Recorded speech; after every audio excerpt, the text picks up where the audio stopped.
Pero debo informarles de que el propósito final para el que van a ser destinadas mis investigaciones no es en absoluto para el beneficio de todos.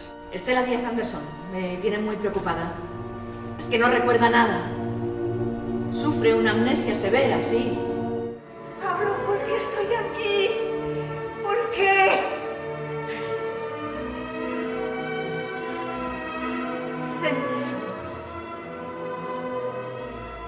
Censo digital. ¿Han oído lo del toque de queda? El centro está colapsado por manifestaciones, el ejército parece la verdad. Algo muy importante.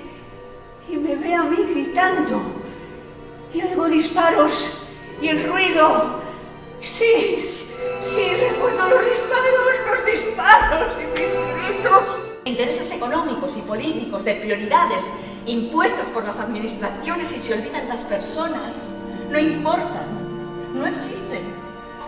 Voy a hacerte una transferencia. Sí, ahora mismo. Bueno, las cosas se están poniendo lo suficientemente feas y tienes que intentar volver a casa lo antes posible.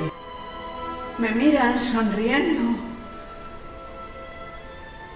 pero no tienen ojos.